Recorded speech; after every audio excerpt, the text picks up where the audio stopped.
Yang terhormat Ketua Komisi 3 DPR RI bersama pimpinan dan anggota, PLT Jampitsus, Kapolda Metro Jaya, serta rekan-rekan sekalian.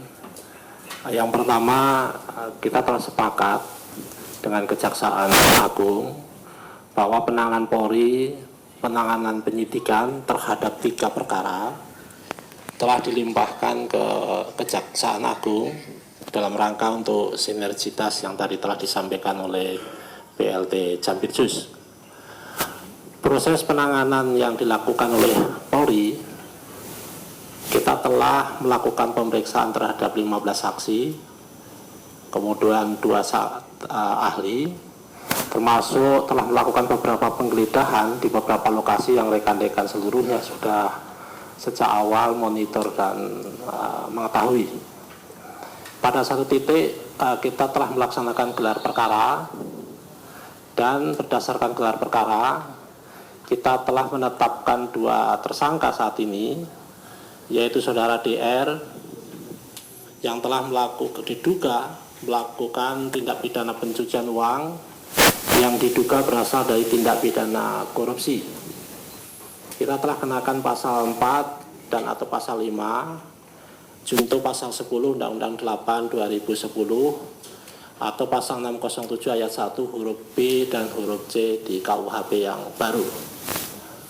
Kemudian kita juga telah menetapkan saudara FA dalam perkara dugaan tindak pidana korupsi dan atau tindak pidana pencucian uang dalam proses penanganan hukum oleh pegawai negeri atau oknum penyelenggara negara dalam perkara PT Asabri dan atau tindak pidana korupsi lainnya sebagaimana dimaksud pasal 12 huruf I kecil, 12 huruf B besar tindak pidana korupsi, dan pasal 3, 4 TPPU atau sekarang KUHP adalah 607 yang ayat 1 huruf A dan huruf B.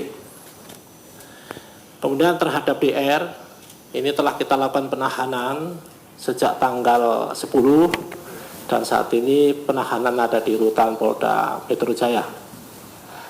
Sehingga itu mohon izin Pak Ketua Komisi 3. Terima kasih. Wassalamualaikum warahmatullahi wabarakatuh. 59 juta rupiah serta dokumen dan ponsel. Kemudian dari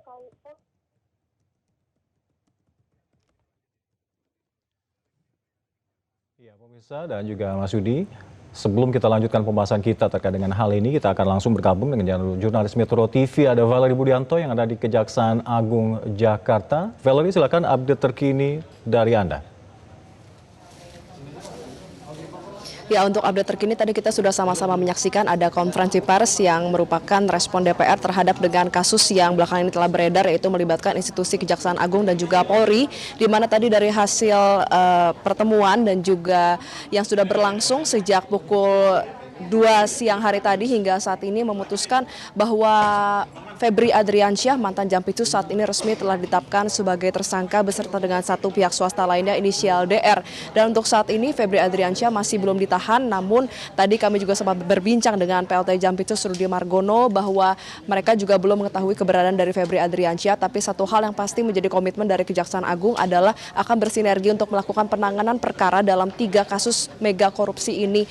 Terkait dengan penanganan perkara ini nantinya akan ada pelimpahan juga, sudah ada pelimpahan berkas perkara yang diterima dari Polri kepada Kejaksaan Agung, dan pelimpahan berkas perkara ini tentunya nanti akan ditindaklanjuti. Kita ketahui bersama juga tadi disampaikan oleh pihak kepolisian bahwa sudah ada sejumlah saksi yang diperiksa, yaitu ada 15 saksi, kemudian juga ada 2 orang ahli, kemudian juga bagaimana komitmen dari pihak kepolisian kemarin juga sudah menyatakan akan memeriksa Febri Adriansyah sebagai saksi, dan oleh karena itu apabila kita melihat saat ini statusnya sudah ditetapkan sebagai tersangka, maka dari itu pasti kita akan segera mengikuti pemeriksaan tersangka dari Febri Adriansyah. Dan juga satu hal lainnya adalah terkait dengan bagaimana status dari Febri Adriansyah, dinyatakan bahwa sepertinya saat ini status dari Febri Adriansyah ini adalah Jampitsus nonaktif, dan oleh karena itu masih membutuhkan kepres dari Presiden untuk menyatakan apabila memang diterima maka Jampitsus ini akan resmi nonaktif, dan oleh karena itu apabila nanti sudah dinyatakan nonaktif oleh Presiden baru akan ditunjuk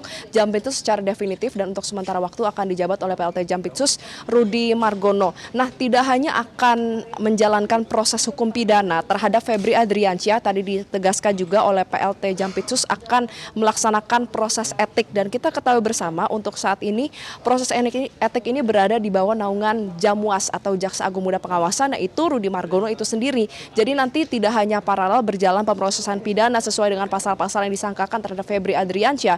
Febri Adriansyah meskipun sudah mengundurkan diri sekarang menjadi jaksa nonaktif, tetap akan diproses secara etik, dan nanti pihak yang akan memimpin proses etik tersebut langsung dipimpin oleh Jaksa Agung Muda Pengawasan Rudi Margono. Ia menyatakan komitmennya bahwa ia tidak akan mengintervensi atau mengacau balaukan proses penyidikan yang sudah berlangsung. Pada intinya adalah menindaklanjuti dan tidak akan mempersulit proses penyidikan yang akan berlangsung. Bagaimana perkara ini sudah ditangani sebelumnya oleh pihak kepolisian, nanti akan ada joint investigation, kemudian juga sinergitas antara Polri dan Kejagung, dan tidak hanya dari Polri dan Kejagung juga, kasus ini sudah mendapatkan atensi khusus dari Komisi 3 DPR RI. Tadi disampaikan oleh Ketua Komisi 3 DPR RI Habibur Rahman yang menyatakan bahkan setelah rapat ini, tim Komisi 3 akan langsung menuju ke DPR untuk membentuk panja. Panja ini nantinya akan secara khusus membahas terkait dengan perkembangan kasus ini, namun memang panjanya saat ini masih belum dibentuk, dan saat lagi begitu tiba di DPR nanti akan langsung dilakukan pembentukan panja. Tentu nanti apa yang menjadi materi-materi pembahasan dalam panja, perhatian-perhatian apa, kita tahu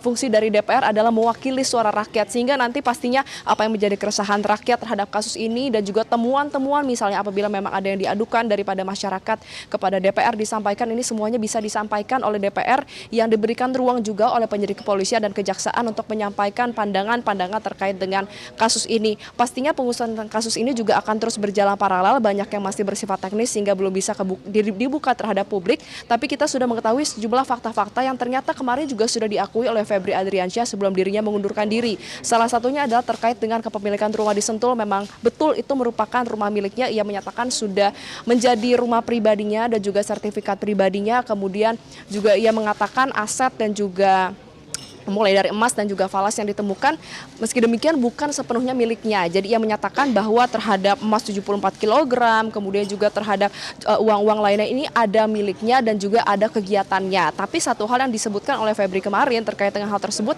nanti baru bisa ia jelaskan apabila memang sudah melalui proses hukum sesuai dengan hukum acara. Apabila memang kita melihat tadi sudah ditetapkan sebagai tersangka, maka nanti kita akan bisa mengetahui siapa pemilik sebenarnya dari emas 74 kg, apakah benar milik orang lain atau ternyata memang milik dari Febri Adriansyah. Tentunya nanti juga menjadi kewenangan dari penyidik Polri ketika melakukan pemeriksaan dirinya sebagai tersangka, dan nanti juga bisa dibuka kepada publik apabila memang sudah sesuai dari penyidikan yang dilakukan oleh pihak kepolisian. Kemudian juga hal lain yang diklarifikasi oleh Febri Adriansyah dalam keterangannya kemarin adalah terkait dengan Cafe The Clan yang berada di Cipete, Jakarta Selatan. Ia menyatakan bahwa ia tidak memiliki keterkaitan dengan kafe tersebut, dan oleh karena itu apa yang dilakukan di sana, ada penggeledahan yang dilakukan oleh penyidik kepolisian. Ia juga bingung mengapa ada yang mengaitkan. Kemudian juga klarifikasi lainnya juga yang disebutkan oleh Febri Adriansyah dalam konferensi pers di kemarin pagi di Gedung Bundar Kejaksaan Agung adalah terkait dengan kasus batubara, yaitu yang menyebabkan blackout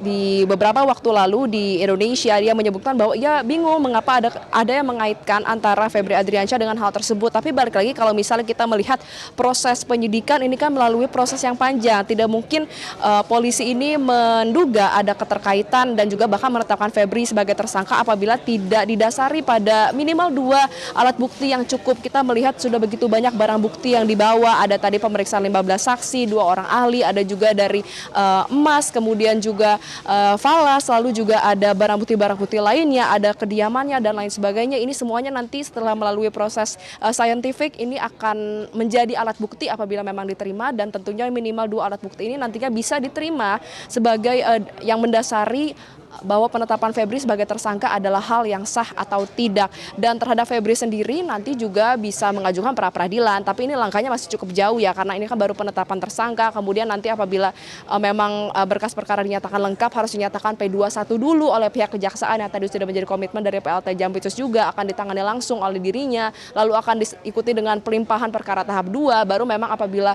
Febri Adriansyah merasa penetapan tersangka tidak sah, ada langkah hukum juga yang bisa ia ambil, yaitu melalui mekanisme pra-peradilan. Tentunya prosedur ini masih panjang dan kita harapkan memang komitmen dari Kejaksaan Agung yang mendukung juga proses penyidikan yang dilakukan oleh kepolisian agar memang sinergitas ini bisa terjaga, dan yang penting adalah penegakan hukum di Indonesia ini tidak tumpul ke atas dan tajam ke bawah, tapi memang semuanya ini bisa mendapatkan perlakuan hukum yang sama, semua sama di mata hukum. Alka. Baik, Valeri, terkait dengan tadi sudah diumumkan 2 tersangka, DL dan juga Febri Ardiansyah. Apakah ada informasi terkait dengan kapan Febri Ardiansyah ini akan diperiksa dan mungkin akan selanjutnya akan ditahan setelah penetapan tersangka ini?